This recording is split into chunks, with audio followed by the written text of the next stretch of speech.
Olá, meus irmãos, saudações a todos, muitas bênçãos, que Deus nos abençoe e nos ilumine sempre. Vamos falar do capítulo 3 do Evangelho segundo o Espiritismo, em que Jesus disse: há muitas moradas na casa de meu Pai. O que ele quis dizer com isso? Que a casa do nosso Pai, do nosso Criador, é o universo. As diferentes moradas são os mundos que circulam no espaço infinito e oferecem aos espíritos que neles encarnam morada correspondente ao adiantamento de cada um. Mundos são divididos em mundos primitivos, destinados às primeiras encarnações da alma humana. É um mundo onde a lei da sobrevivência é que prevalece. A gente luta para sobreviver. É um mundo onde ainda não existe muita intelectualidade. Cada um por si e obedecendo a lei do progresso, a lei da sobrevivência, da vida. É muito mais rude. Depois vem o mundo de expiações e provas, onde domina o mal. É o nosso caso, da Terra. Mas isso não quer dizer que a Terra é toda má. Expiações e provas. Muita gente está aqui em provas, outra expiação. Que diferença de expiação para prova? Expiação é quando a gente fala para o outro assim: essa não foi a vida que eu pedi a Deus. Eu não pedi nada disso, eu não pedi para sofrer, eu não pedi para ficar com dor, eu não pedi para passar fome, não pedi para ser miserável, não pedi para nada. Isso não é a vida que eu pedi a Deus, eu não aceito isso. Que mal eu fiz a Deus para merecer esse tipo de vida? Não fez mal nenhum. Essa é a vida que a gente merece. Nós estamos espiando para poder aprender através do sofrimento. Infelizmente, a gente aprende mais através do sofrimento, dos tombos, do que estudando, se preocupando em melhorar. Está o Evangelho ensinando a gente a melhorar e a gente não quer saber que a força da matéria é tão grande, do apego às coisas, que fica difícil a gente abrir mão disso. E por isso a gente não aceita. E não aceitando, vai cair na lei de Deus, que é uma lei natural. Aqui se faz, aqui se resgata. Então o que nós estamos passando em nossas vidas, naturalmente, ou é expiação ou é prova. Que diferença tem da prova?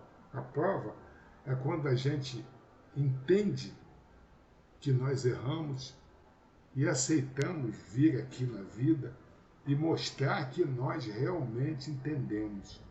É aquelas pessoas que sofrem e ao mesmo tempo falam: não, eu sofro porque eu fiz alguma coisa que causou tudo isso. É a lei da semeadura e da colheita. Não adianta. Deus é justo, é misericordioso, e por causa dele ser misericordioso é que ele nos dá essa chance da gente provar que nós aprendemos. Paciência quem não aceita, mas é assim, mundo de expiação e prova. Mas isso quer dizer que na Terra não é toda ruim. Existem pedaços do planeta que são bons. As pessoas já se dão bem, já se preocupam em melhorar, em ajudar. Semelhante atrai semelhante, não é assim? Não é a lei da atração? Se a gente é bom, a gente atrai pessoas boas. Se a gente é má, nós atraímos pessoas más. Funciona dessa maneira. É a lei de Deus. Depois vem o mundo de regeneração, onde a expiação já passa ao largo, não é? Não quer dizer que regeneração não exista sofrimento, tá, gente? Regeneração é provas. Nós já passamos pelo período de ranzizice, de reclamação, de não aceitação, e agora a gente prova que melhorou, que entendemos. Aí sim, esse mundo se torna melhor, porque é um mundo onde o bem já supera o mal. Existe mal ainda, mas já supera. A gente já entende por que sofre.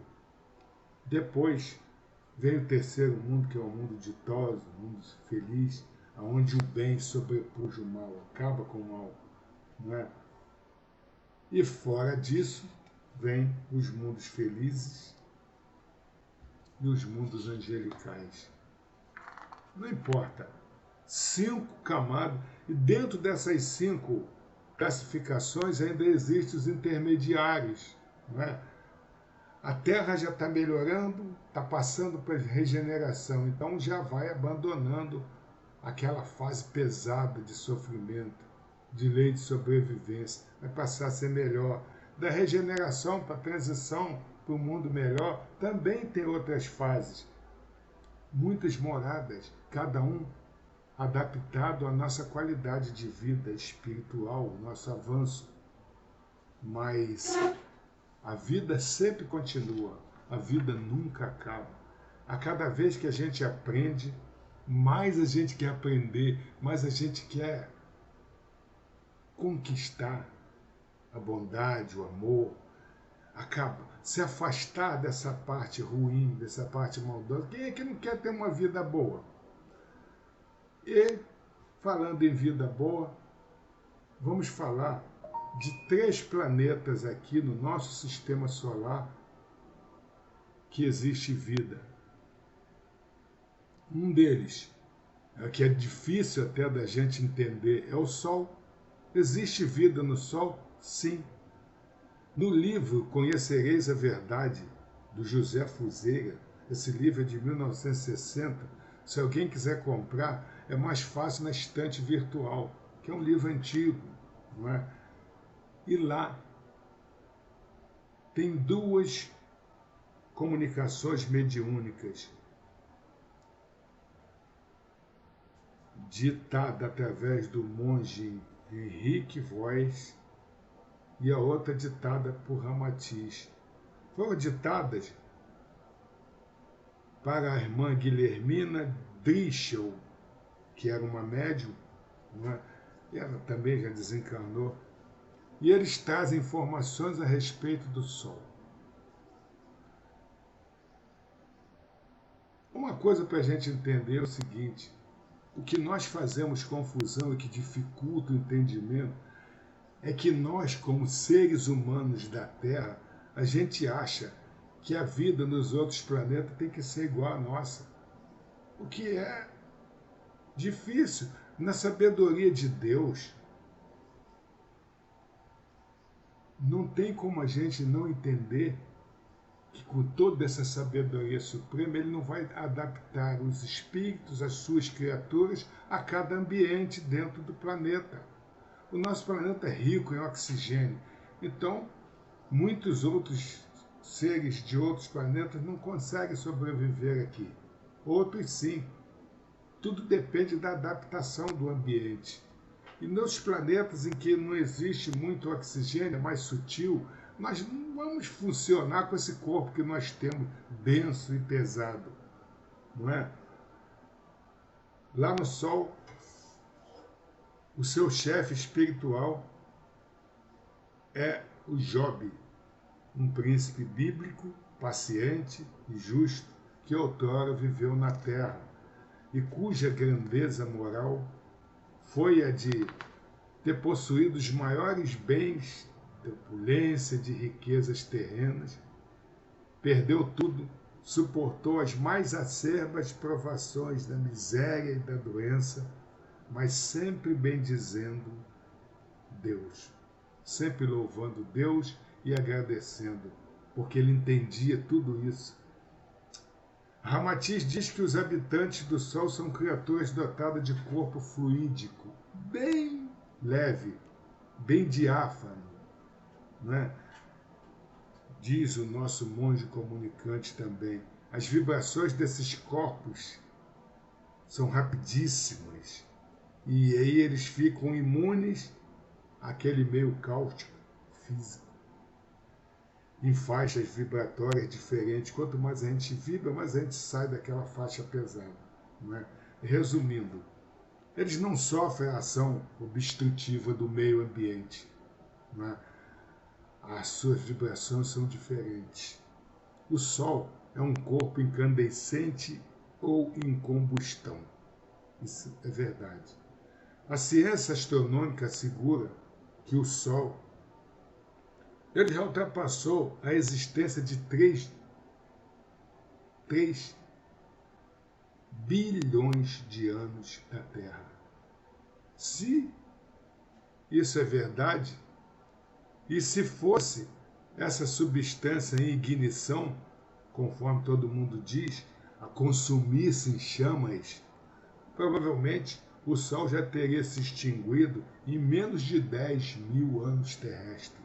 O Sol, para a gente ter uma ideia, é 1.300.000 vezes maior do que a Terra. Imagina uma Terra 1.300.000 vezes. Ele possui montanhas de 20 quilômetros de altura e cascatas gigantescas que descem da altura de 1.000 metros. Aquele mundo, o Sol, maravilhosamente criado, ele não é um corpo incandescente ou esfera ígnea, como supõem os nossos sábios, mas um imenso gerador de luz com uma temperatura apropriada aos seres que lá habitam, que lá são criados.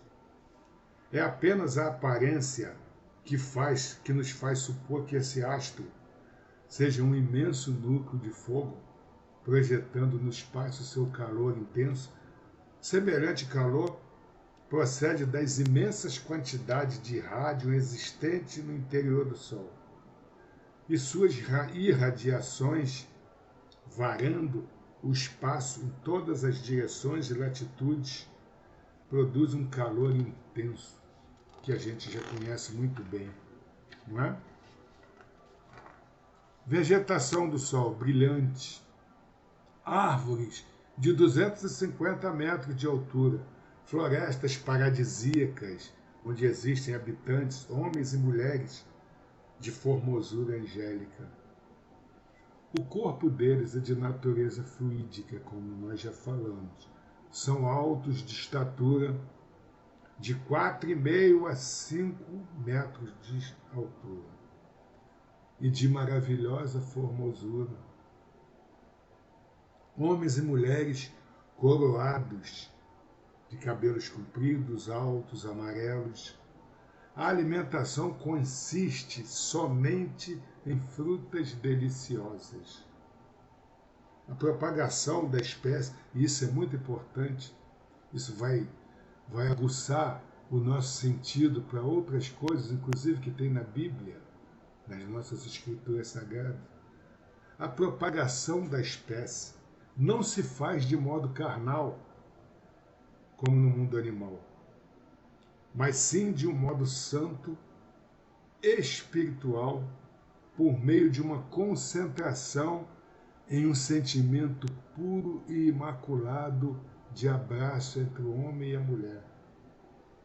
Pois eles são limpos de coração, e isso se dá em toda a casa, no intervalo de 10 a 15 anos. Limite de terreno, de propriedade, isso não existe. Não há ódio, não há inveja, não há medo, não há dor, nem aflições. A vida, a idade dos habitantes atinge a 1.000 anos. E nós já falamos, 1.000 anos num corpo sutil, flutuante, é tranquilo. Muitos outros detalhes da vida no Sol, como o funcionamento técnico e científico, está lá nesse livro. E aí a gente vai ficar falando só do Sol, quando tem mais 2 planetas para a gente falar. Então vamos falar de Júpiter, que nós já falamos, mas também nos traz mais esperança ainda da gente querer conhecer melhor. A conformação do corpo lá em Júpiter é mais ou menos a mesma daqui, mas é menos material, menos denso e de um peso específico bem mais leve.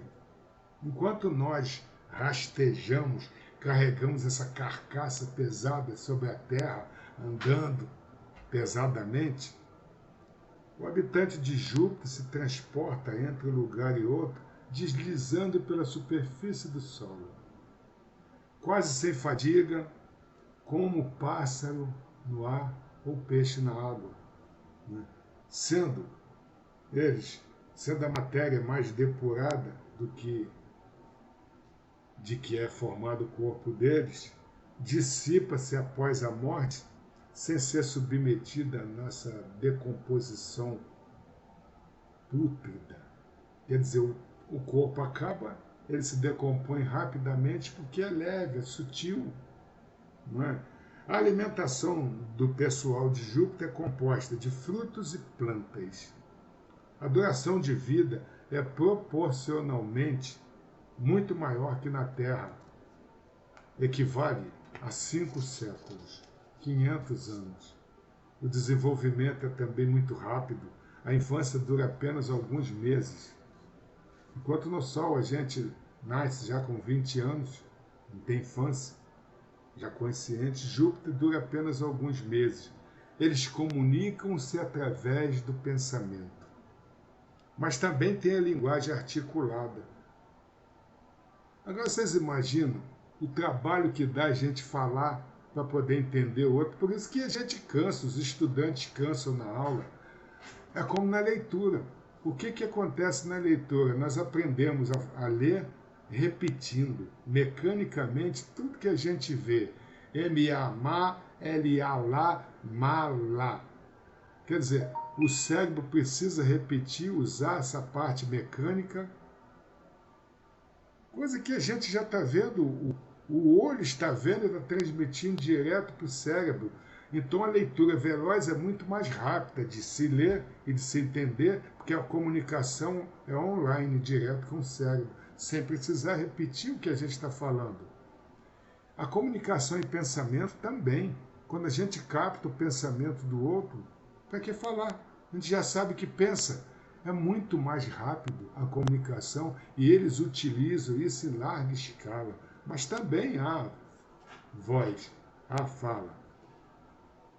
A estrutura, os trabalhos pesados lá em Júpiter, é feito pelos animais. A estrutura dos animais, os membros, adaptam perfeitamente às exigências de todo o trabalho. São encarregados da execução das obras manuais. São os servos e os capatazes daqui. As ocupações dos homens, das pessoas, dos habitantes, são puramente intelectuais. Para eles, o homem, para os animais, o homem é uma divindade, mas uma divindade tutelar, que jamais abusa do seu poder para oprimi-los, para sacrificá-los. É um respeito à vida. Tudo que a gente não tem nesse planeta ainda, né? Tem alguns lugares nós já temos isso, já praticamos. Muita coisa a gente já vai sentindo que a gente pode ter mais prazer em ver a felicidade, ver o amor. Os espíritos que habitam em Júpiter, geralmente, eles se comprazem quando querem se comunicar conosco, em descrever o seu planeta, em trazer todas essas belezas. Isso está lá na Revista Espírita, do ano de 1858, e na Revista Espírita do ano de 1859 também. Tá? Eles falam do planeta deles para nos chamar a atenção, para mostrar que há coisas muito melhores aqui que a gente precisa aprender. Aprender como? Principalmente através do Evangelho. O nosso lado moral, ele precisa ser desenvolvido, esse amor que existe no Evangelho precisa ser mostrado e aprendido por nós. Há 2000 anos que Jesus mostrou isso para a gente e há muito mais tempo que seus enviados vêm nos amadurecendo e a gente demora para aprender. Demora para fazer os outros o que quer que os outros nos façam. Ainda pensando coisa ruim. Nossa Senhora, tem tanta coisa para a gente aprender. Não tem como perder mais tempo. Gente, a vida não acaba. A vida é sempre a mesma. O corpo é que acaba. Acaba um corpo, a gente vem outro. Vamos continuar. Esse aprendizado é infinito. Não adianta a gente querer morrer. Não se morre. A partir do momento em que Deus nos criou, nós vamos em frente. A vida passou a ser imortal. Nossa vida pertence a Deus, ao nosso Criador. Não adianta a gente querer abrir mão porque está sofrendo, porque tem dificuldades. Essas dificuldades é uma misericórdia de Deus para que a gente continue o nosso aprendizado. Existe uma maneira da gente ir lá visitar esses planetas? Sim, claro que existe. Em espírito, desdobrado, nós podemos ir e conhecer esses planetas. Mas há uma barreira muito grande para isso. Nós carregamos tantas imperfeições, tanto egoísmo, tanto orgulho, tanta vaidade, tanta lei da vantagem ainda, não é? De vaidade, de hipocrisia, de sensualidade, de inveja, de tudo que é coisa ainda de pecados capitais que a gente tem que resolver, que isso bloqueia o nosso acesso a esse planeta, porque o nosso psiquismo é todo assim. Como é que a gente vai levar um psiquismo doentio para um outro lugar em que é puro, que é bem mais apurado? Então isso bloqueia. Precisamos nos melhorar para que a gente alcance esse direito de visitar e conhecer outros mundos melhores. Infelizmente, ainda precisamos de duras provas para chegar a essas conquistas. Mas chegaremos. Um dia nós chegaremos com a ajuda de nossos irmãos. Outro planeta, que também nos traz muitas informações, é o planeta Marte, através de Ramatiz, psicografado por Hercílio Maes. Em Marte vive habitantes que são mais evoluídos do que na Terra. Seus habitantes já são isentos dos impulsos de violência e das deprimências ou vícios e das paixões inferiores que ainda existem dentro de nós. Essa ira, essa alma me irritou tanto, essas coisas todas já não tem mais lá. São mais apurados. Eles são adiantados moralmente em relação à Terra em 1000 anos. 1000 anos. Olha quanto a gente tem que aprender em amor, em evangelho, em ensinamentos. E mais um detalhe, a ciência deles é mais avançada do que nós em 5 séculos. 5. Em matéria de energia, a Terra ainda está subordinada basicamente à eletricidade. Porém, lá em Marte, graças à engenhosa descoberta e aproveitamento da força magnética, cuja essência íntima está profundamente relacionada ao conhecimento do plano etérico. Lembra do duplo etérico de nós? Do plano etérico? Os marcianos lograram progresso ainda inconcebíveis para o nosso mundo. Também 500 anos de existência, peraí. Há 500 anos atrás, imagina quando o Brasil foi descoberto, se a gente ia colocar um aparelho pequenininho na mão e falar para o Cabral, olha, com esse aparelho aqui você pode se comunicar com qualquer pessoa no mundo. Seria inconcebível na ciência, isso é impossível. A gente ainda olhava através do canudo lá para as estrelas, se guiava pelos astros. temos que deixar a ciência avançar até chegar lá. Enquanto isso, muita coisa vai ficar inconcebível na nossa ciência. Detalhe, duração do dia em Marte, 24 horas e 40 minutos, mais ou menos, somando-se num total de 688 dias o ano marciano, bem mais do que nós. As estações são mais ou menos mais longas do que aqui, mas não tem essas violências de mudança de tempo, de atmosfera. Um dia está quente, outro dia está frio, a gente está sujeito a resfriado, gripe, todas as outras intempéries do clima. O marciano, ele se alimenta exclusivamente de alimentação fora do mundo animal. Nada de produto de origem animal. Não comete excessos à mesa, abomina o vício do álcool, do fumo e outros vícios mais degradantes e são integralmente vegetarianos. O marciano pode atingir 100 anos numa velhice agradável. Com uma diferença. Tá?